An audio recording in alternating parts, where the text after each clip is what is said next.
In today's video, I'm going to teach you how to test website changes safely in Wix. First, start by heading to wix.com and signing in. Once you're in, open the specific website you want to work on. This sets the stage so you're working on the right project from the start. Before you touch anything, create a safe workspace by duplicating your content. If you want a full backup and room to experiment, go to Site Actions and choose Duplicate Site.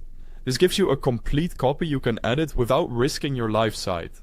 If you're only tweaking a small part, you can duplicate just the page you plan to modify. Either way, this copy is your testing zone. Next, open the editor on the duplicated site or page by clicking Edit Site. You'll be working entirely in this testing environment, so your live visitors won't see any changes yet. Think of this as your sandbox where you can try things freely.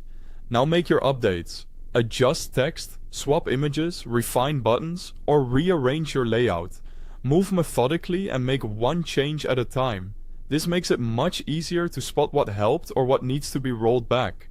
If you're experimenting with multiple ideas, small incremental edits keep everything organized and reversible. When you're ready to see how those edits look, click Preview. This shows you the site the way your visitors will experience it. Test every link, button, and form to make sure they behave as expected.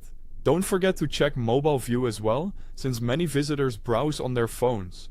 Switch to the mobile preview inside the editor, and verify that text doesn't break. Buttons are easy to tap, and navigation feels smooth. As you go, click Save frequently. Saving locks in your work inside the editor, but does not affect your live site. It's a simple habit that prevents losing progress and lets you return exactly where you left off.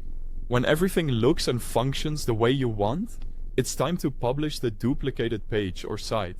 Only publish when you're confident the changes are correct and consistent across desktop and mobile. Publishing is the moment your updates replace the old version for visitors. Finally, perform a live check. Open your site in an incognito or private browsing window to see it as a fresh visitor would. Click through pages, submit forms, and confirm that everything loads quickly and works correctly. If anything seems off, return to the editor, adjust, save, and preview again, then republish when ready. That's it. You've safely tested and launched your changes in Wix without risking your live site.